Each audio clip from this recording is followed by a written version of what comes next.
My name is Kat Corchado. I am a fellow Air Force veteran and host of the podcast Sisters in Service. This podcast is where I found my passion for helping other veterans after my transition from the military over 22 years ago. My mission is to help veterans avoid the black hole known as transition, to help women veterans find their voice and discover their strengths as they enter civilian life. There's a new episode every Tuesday. I hope that you'll listen, you'll like, you'll share, you'll comment, and let me know what you'd like to hear on this podcast. Until then, I hope to see you again soon. Please stay safe, take care of each other, and it's never too late to start your impossible. Welcome to another episode of Sisters in Service. I am your host, Kat Corchado, and my guest today is Amanda Huffman. She's an Air Force veteran who later became a military spouse. We will chat a little bit about that, her service and her transition. She's also the author of 2 books, one, Women of the Military. And if you saw the picture, I'm sure you know exactly what I'm talking about. And she also has a podcast with the same name, but she also just wrote her newest book called A Girl's Guide to Military Service, and we'll get a chance to talk about that too. So Amanda, welcome to Sisters in Service. Thanks so much for having me. I'm so excited to be here. We're glad to have you. So my first question is always, you're an Air Force veteran. Did you pick the Air Force or did the Air Force pick you? I think the Air Force, the Air Force picked me, but I guess I picked the Air Force. I did look at the other branches, and the Air Force kind of just called me, and I don't even like airplanes, so I don't know why the Air Force called me, but it was like I knew that was where I was supposed to be, and I really don't know why. I knew I wasn't going to be in the Army. I knew that for sure. That makes sense. I knew that too. And that's going to lead right into my next question. But I was born into the Air Force, so I knew that I was going to go Air Force, although there was a moment when I almost went in the Navy because their uniforms are really cool. They're dress whites, by the way. And the recruiter told me, he said, yeah, you don't wear those all the time. And I was like, okay, never mind. So if you couldn't have gone into the Air Force, what would be the next branch that you would have chosen? At the time, I didn't know about the Coast Guard, but doing my podcast, I've learned about the Coast Guard, and they have such a cool mission and a unique experience that I think that it would have been a really good option for me. And it's small, and so, or maybe even the Space Force, now that there's a Space Force. I know, that sounds kind of cool, doesn't it? You're like, ooh, yeah. Space Force. My husband's in the Space Force, so. Is he really? Mm-hmm. That's kind of cool. Yeah. So my next question is about your transition. So was it easy for you to transition from active duty military to military spouse? No. No, it was really hard. I also had just become a mom. My son was about 4 months old when I transitioned out of the military. So I went from working full time to being a stay-at-home mom, and my husband was in the military and he went on training, and we also were supposed to move the next year. So I kind of felt stuck between I can't really get a job and I have a new baby, but I feel like I need to be doing something. And it was just a whirlwind of a lot of different emotions, and it was really hard. So you had a lot going on. You're trying to do the whole transition thing, plus, slide right into being a mom, a military spouse with moving and. That's a lot on your plate.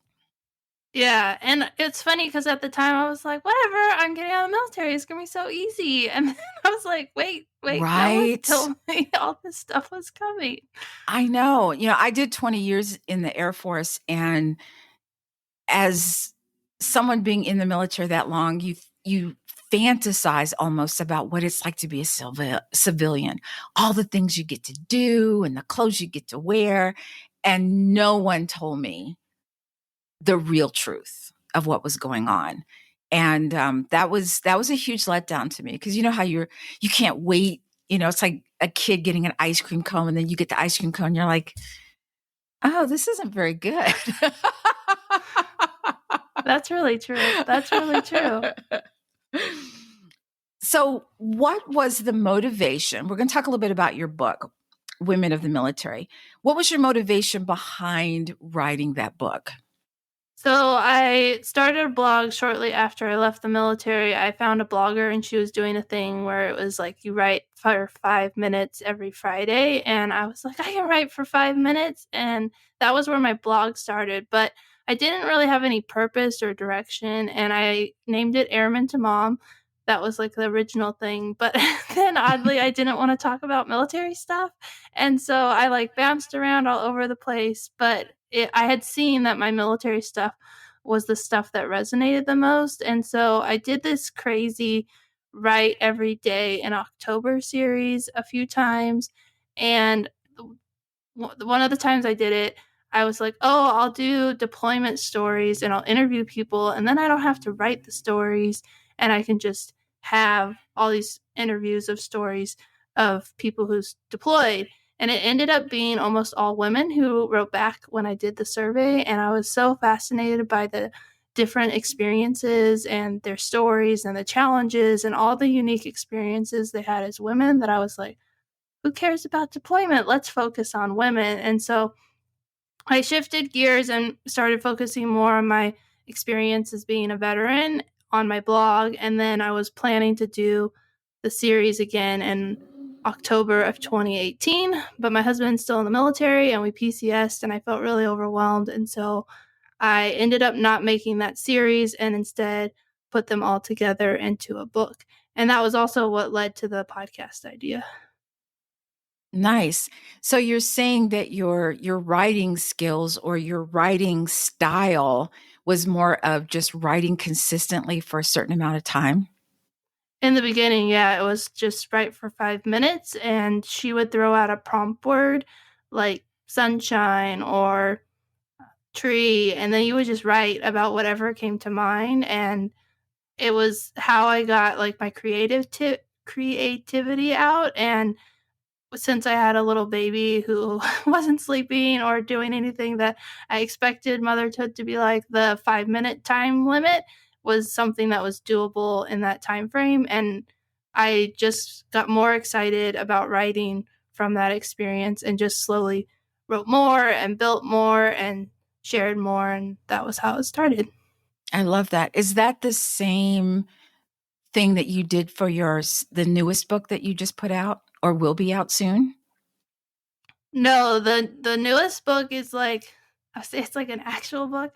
Um, it was a book that I wrote over time through a number of different iterations. Where when I first started, I felt that there weren't enough services to focus for women who are joining the military or girls who are joining the military, because everything that I had looked for and read about was like, it was like written for a male and then there'd be a chapter for a female, and it was like, and it was written by a guy, so it wasn't really like very helpful because it was just like, it's gonna be tough to be a woman in the military, the end. And I was like, there has to be more. Like, we need something where we talk about like periods um or like bodily changes or what it's like to be a woman from a woman, what's it like to be in combat when you're a woman, and how the career fields are changing. And I just really looked into answering the question like,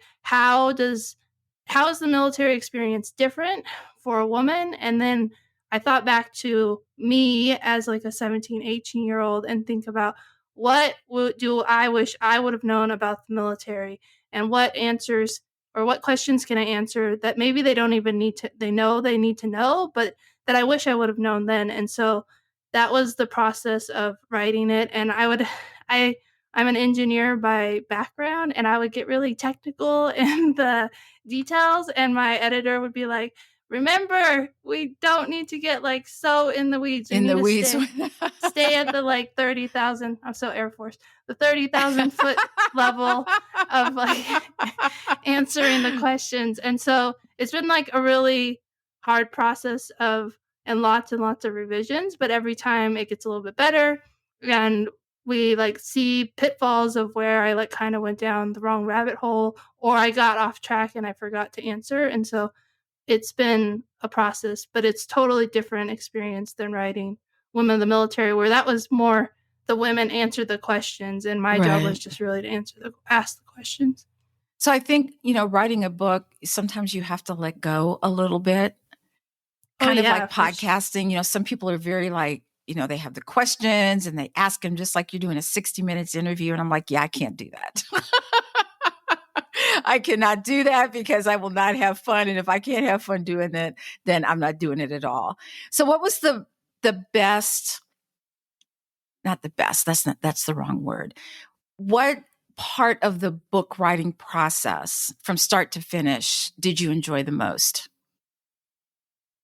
Well, I'm a learner in the Strength Finders. Like one of my top 5 is learning. And so I really loved learning about all the different branches and about all the different experiences. And even I went back to old podcast episodes and pulled stories from women who had served in the military so that I could get like a wide variety. And so I really loved re-listening to podcast episodes, which I think kind of sounds bad because I'm listening to the episodes I created, but I really just love hearing the stories of women and hearing their experience. And then I loved learning about all the different branches and all the different options and ways to serve and career fields and all the different things that I learned about the military.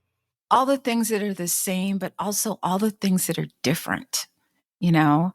I think that's interesting. And it was funny when you were talking about all the female aspects of being in the military.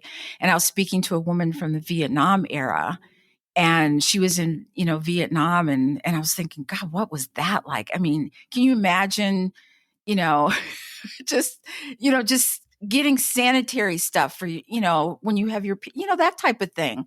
When it's that time of the month, how long did that take? Did you go over there with a stash? What happens if you run out? I mean, those are things that men don't have to think about, but women do. So I just think that's pretty interesting.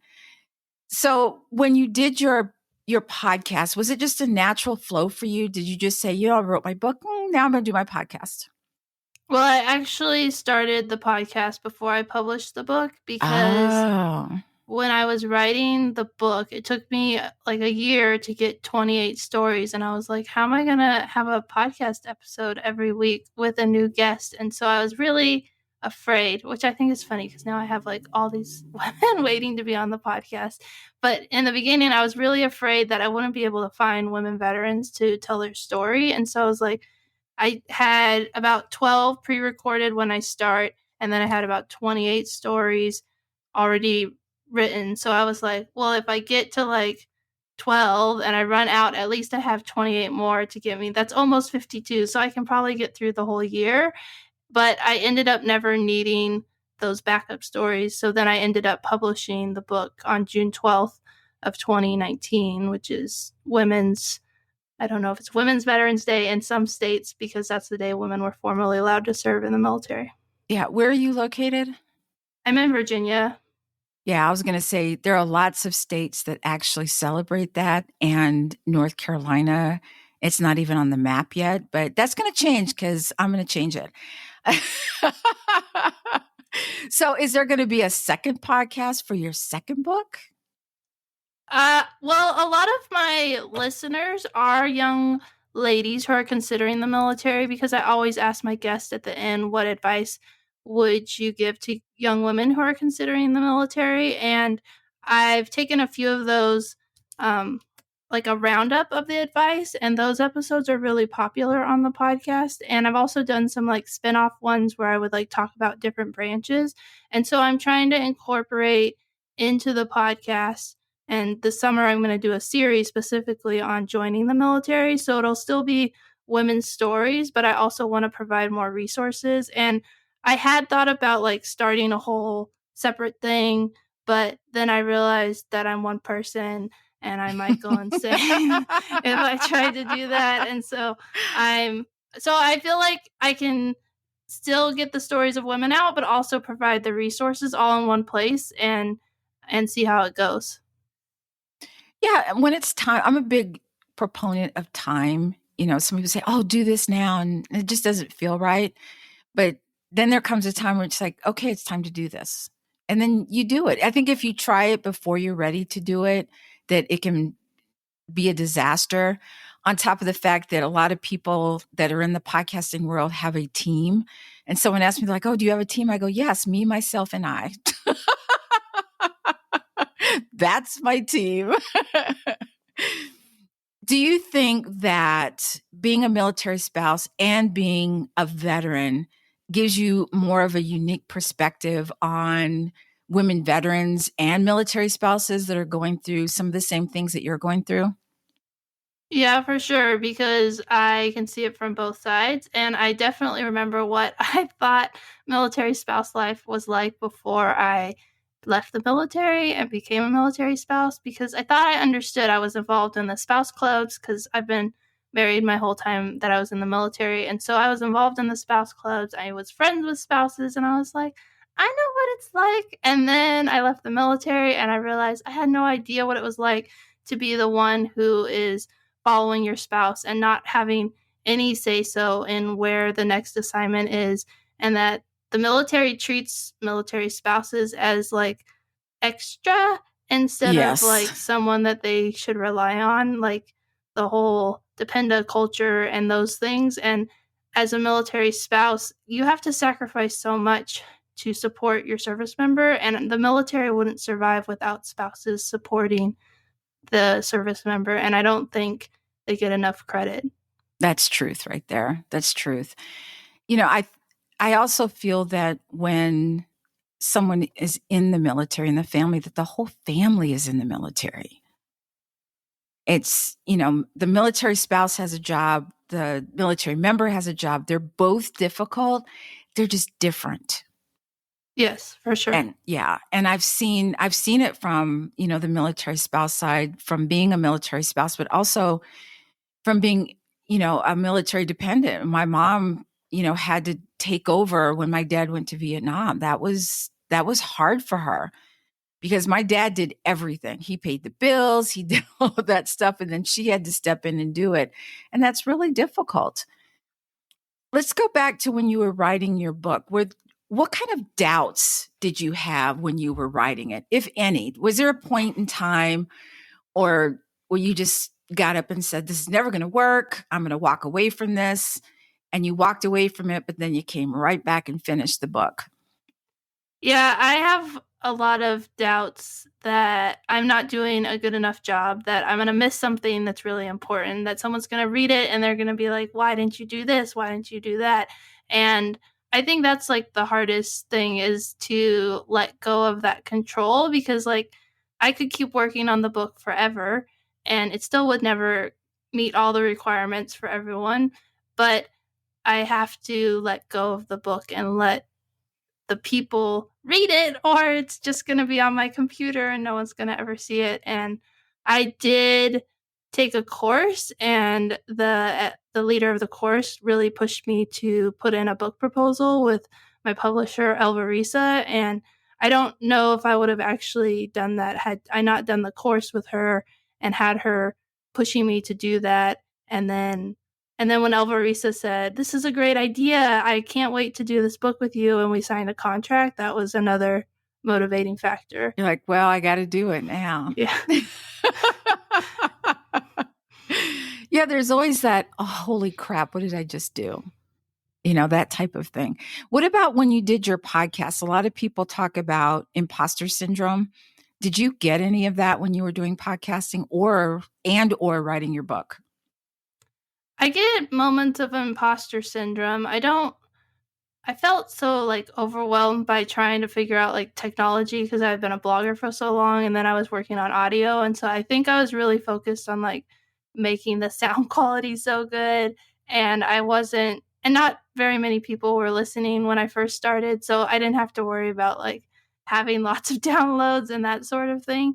But as the podcast has grown, I have like moments where I'm like, I can't believe how many people listen. I can't believe all the amazing women that I've got to interview. And I went to the military influencer conference in 2019, and people kept saying, "You're Amanda Huffman." And I was like, yeah. Yeah. Why? Wait, Yeah. why? And they knew who I was and what I was doing. And it was like really kind of crazy, because I had gone in 2018 and no one said that in 2018. And then like everything changed with the podcast, and it was a totally different experience. Yeah, I read a statistic that said if you can stick with your podcast at least 2 years, that's when you finally start to get some traction. Do you think that's true? Maybe. I think the longer that you do it and the more focused that you are really helps. Like, I've seen a lot of podcasters who just want to talk about things, and then they're like, I don't understand why no one's listening. And I was like, because, and I know this because that's what I did with my blog. I was like, why is no one reading it? It's like, because nobody cares the random thought that Amanda has today. They want to like come to your blog and get whatever your mission and your focus, like, be it helping moms learn how to sleep train or potty train or talking about women in the military. They don't want me talking about women in the military and then talking about like the trouble I'm having with homeschooling my kids. Like, that people would be like, what? I didn't come for that. And so I think it's about consistency, and then about like having your message narrowed in and knowing like who you're talking to. Absolutely. I know that, when you do a podcast, it's really, sometimes you don't know who's listening. You really don't. Because first you have to know your why you're doing what you did. So my question to you is, and let me caveat that by saying this. So I told Amanda that when I first started my podcast, and they say, oh, look up podcasts that are in your niche. So I did. And guess who's popped up first and foremost with like thousands of downloads? It was hers. I don't know if it was thousands, maybe it was hundreds, but it was more than mine, okay? Because I had zero. And I thought, oh man, this is intimidating. But I did it anyway. Because I think the more voices out there advocating for women veterans, the better. So my question to you is, when you first started your podcast, did you look to see who else was in that space, or you just said, screw it, I'm doing it? Well, from the research that I did, there were no women focused podcasts when my podcast started. So I was the first, and I was like, well, we got to fix this. But I didn't find anyone, and I haven't found anyone who's had a podcast. They told me they're the first. I'm like, but I started before you. And they didn't so do their homework. Yeah. See, I did my homework. Yeah. And so when I started, I just knew there were like veteran focused podcasts, but there wasn't anyone focusing on women specifically, which is what drove me to want to start it. But I think, yeah, so there weren't any, and now it's really exciting to see that there's so many that are, and how they're all like, they're not the same. Like, people can listen to my podcast, they can listen to your podcast, they can listen to all the other podcasts, and as the interview has a different focus, like my focus is changed, and now it's on helping women join the military, and a lot of other ones are on like transitioning or helping people in the service. And just because we're different people, we would ask different questions. So absolutely. Yeah. I think that's a great answer. I like that answer a lot, because we all bring something. I call it special sauce. We all have our own special sauce that we bring, to the mic when we're in front of it. The questions we ask, the way they ask them, my goofy laugh when I do laugh, it's all a part of me and what I do and how I deliver it. Which isn't always the best way, but it's part of me. I'm a little messy sometimes. I'm just going to say that right there. So when you were writing your book, when you look back, and I'm talking about the first one, the women of the military, do you have a favorite chapter or a favorite part of the book? That's like asking me if I have a favorite podcast episode. I'll give you a minute. I like all the stories so much, but I think the ones that I like the most were the first 3 are from women who were in the process of joining the military. So I think maybe that's where like my idea to talk to women about joining the military came from, because I met these women who are in the process either by following them on social media or just through random occurrences. And when they talked about their passion for service and why they wanted to join, At the time, well, I still can't remember. I can't remember, like, you were like, "Did the Air Force pick you, or did you pick the Air Force?" I'm like, "I know it wasn't that long ago, but I just have no idea." Like, I can't even remember, like, and that was like, I had to go back into myself and think, like, what did I need to know? Because I'm so entrenched in the military culture now that it's hard to remember what it was like to be someone who had no military connection and didn't really know anyone military related. And so I think those stories kind of like brought me back to who I was before and led me on the path I'm on today. Looking back at that point in time, right before you actually raised your hand and signed the paperwork, what were you thinking? I mean, what was your motivation for going into the military? I think a lot of it had to do with September 11th. That happened my senior year of high school. And I also found out about ROTC my freshman year of college, and I was like so excited that I had a way that I could pay for college, try out the military, and then if it worked out, join. And so I kind of took the like, I don't know if this really is the right place for me. But then once I started ROTC, I knew that the military was where I was supposed to be. And it kind of was like, just like I said with the Air Force, like once I started ROTC and I started learning like how to march and about leadership and about how the military would change my life, I was like, yes, let me sign up. I can't wait to do this. Yeah, some people just take to it like, as it's one of my mother's phrases, ducks to water. And some people are so opposed to it at some point for whatever reason. I was okay with it because I grew up with it. I was like, okay. I mean, I knew the Air Force, but I didn't know the Air Force. There's a difference between being a military brat and actually wearing the uniform. So when you were talking to these women for your book, was there a common theme as far as the things that you heard, or were all the stories just vastly different?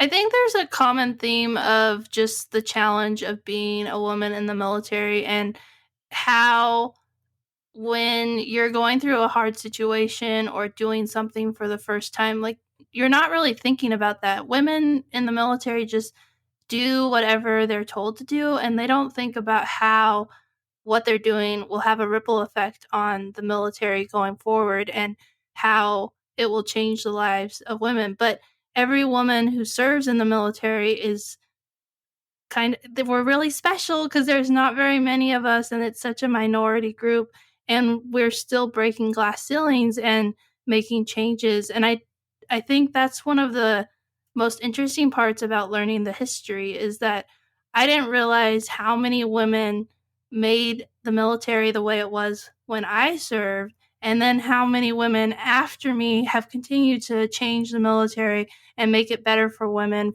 who are serving in the future. And so there's just like this sisterhood of like the way that we all struggled through the military and how we were able to serve, and that has such a positive impact for the next generation of women. Oh, yes, of course. I think one of the things that we don't think about is when you go into the military and comes your time to get out, that all of a sudden you are in this very elite, unique club that you didn't know you had access to. And it is elite because there aren't very many of us out there. And a lot of us, for whatever reason, still won't raise our hand to say, yes, I'm a veteran, because they've been told that because they were a desk jockey, I was, that they're not a veteran, because they didn't fight somewhere, that they're not a veteran. And, if you wore the uniform, you're a veteran. It's just as clear cut as that. So when you look at women in the military today, what do you think is the biggest obstacle women are facing as military members? I think that women haven't been given credit for the things that they've done, especially in the Iraq and Afghanistan war, or Operation Enduring, whatever. I was like, how do I say that correctly? But I mean, I deployed in 2010 and I was attached to a Army infantry unit, and people, when I first found out combat exclusion was being lifted, I was still in the military, and someone came up to me and was like, are you going to get out of the military because now you can be in combat? And I was like, I already have a combat action badge, so I don't I don't know how my life's gonna be any different. And she just looked at me like, "What the heck are you talking about? They just announced they're gonna lift combat exclusion. How do you have a combat action badge?" And I think that, like, people don't understand what the women have done for the military, and so we're still fighting those stereotypes. And, like, I saw that over 100 women have graduated from Army Ranger training, I think it was. Yes. And people are like, "That's amazing." And, like, it is amazing, but also, like, it's not surprising to me. It's like, It's not surprising. I know, right? That's what they're like, oh, this is great. And guys are like, oh, way to go. And I'm like, I totally expected this to happen. They just had to open it up to women. I feel like if you want to do it, go for it. Go do that. I think that's, there shouldn't be any restrictions unless it's the restriction you put on it. You know what I mean? If you don't want to yeah. do it, then don't do it. So, for women who are already out of the military as veterans, what do you think is their biggest obstacle when they're transitioning? I think, okay, so for me, I felt a strong resistance to being part of the military community, and it really took me a long time to figure out the words to express why, because I was like, why didn't I want to talk about military stuff? But I was tired of having to prove myself over and over and over. Like, yes, I am not the spouse. I mean, I am a spouse, but I'm not the spouse. I'm a veteran. Yes, I am supposed to park here because I'm a veteran. Yes, I did deploy to Afghanistan and I served in combat, so stop bothering me. And, like, I got tired of having to be like, no, I really did that. No, I really did that. And so I think women, when they get out of the military, they're tired. And they're just like, you know what? I can hide in the background. No one's going to say, oh, are you a veteran? Because that's just not the stereotype. And so it's easier sometimes, but I feel like you're really missing out on the veteran community if you do that, which is what I did, to just be like, I was really focused on being a spouse and being a mom because that was what my role was, and it was easier to just fit into that role, fit into everyone's stereotype and not ruffle feathers. And so I think women are tired, but the veteran community is amazing. It is a It is. special elite group. So And I agree with you with that. And I think there comes a time when you want to stop hiding. And when someone confronts you, because I'm just old and cranky now. And if you want to confront me, let's do this. And, rather than getting into an argument, they'll say, oh, well, you don't look like a veteran. And I'll come back with, obviously, you never wore the uniform. And they'll go, well, yeah, well, my grandfather, my great grandfather. I'm like, yeah, okay. Thank you for playing. Thank you very much for playing. I understand now. But don't you find that it's just maddening that the people who confront us are people who've never worn the uniform? yeah, I mean, well, I've also found some older men to do the same thing who have worn the uniform. And uh but I think it's just, there's like such a stereotype around who serves in the military, and it's really a hard challenge. It is. It shouldn't be, but it still is. And I think that's when, if we stand up as women veterans together, rather than just one over here and one over there, because I think we have a voice. And when we speak up as a group, then that's when people say, oh, I didn't know that was happening. Oh, I didn't know you guys were going through this. So, Amanda, tell us where we can find your book, and both books, actually. Women of the Military is on Amazon, and I don't have a link yet for pre-sale for my book, but if you follow the Women of the Military podcast, I'm doing a summer series all about joining the military, and I'll have all the information then once it's available. And it's coming out September 13th, A Girl's Guide to Military Service. I love that. So, taking a note from something you said, what kind of advice would you give to a young woman? Maybe she's still in high school, maybe she's in ROTC. What kind of advice would you tell her about going into the military? I would say that you need to find a mentor, which is why I'm starting a mentorship group to help connect women with other women who either have served or are serving, because I feel like it's really lonely sometimes in the military, and you have problems that your male counter. Like one time I went to a training and I was the only female left, and we were sleeping in tents without locks, and I was like, I can't sleep in a tent. So I asked the lieutenant who I was with, and he's like, you can't sleep in our tent, that's not okay. And I'm like, but it's not okay for me to sleep by myself. And I ended up Right. finding a senior NCO who let me stay in their tent. But, like, that's something where I made a gut decision of, like, what should I do? And I think there's all kinds of examples like that where women have to face different challenges because of their number or just because of their experience.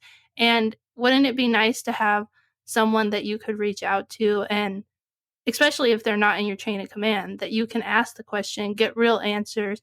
Or I'm pretty connected in the women veteran space, so maybe I can't answer your question, but I know someone who Who can. can? Yes. And so I want to make it so that there's this community of women who can reach out to other women. So I would say get connected with a woman veteran.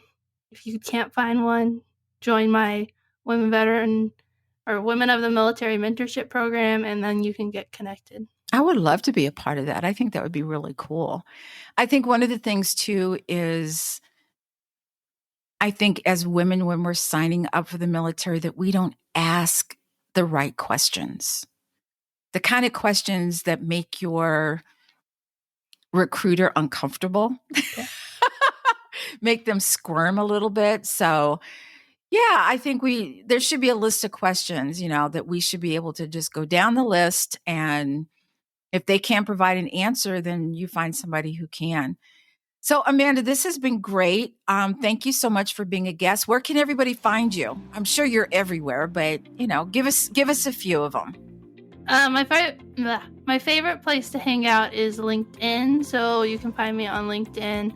And I'm also on Instagram, Twitter, and Facebook at AirmantoMom. And you can find my podcast on your favorite podcast app for women of the military. And and the book comes out in September. So, well, congratulations on that. That's amazing. It's hard for me to think of writing a book because it makes me think I have to sit still and really focus my brain on something. And right now, that's not happening. Well, I've been working on it for over 3 years, and a lot of the writing I did was like an hour at a time. So I would work on it in the evenings after my kids were supposed to go to sleep and when my husband and I would hang out. And that was how I got it done. A lot of the time was because I can't sit for hours at a time and write, and because I just bounce all over the place. Right. So if you do want to write a book, I would say just start where you're at. Maybe work on it 5 minutes or 10 minutes every day, and then at some point you'll have over 50,000 words, and it'll be a book. I like that. Bite-sized pieces. I love bite-sized pieces. So Amanda, thank you so much for being a guest on Sisters in Service. I feel like it was just when I asked you, I was like, she's never going to say yes. She's never going to. Oh my God, she said yes. So this has been so great, and you've been a great guest. And to everyone listening, please stay safe, take care of each other, and it's never too late to start your impossible.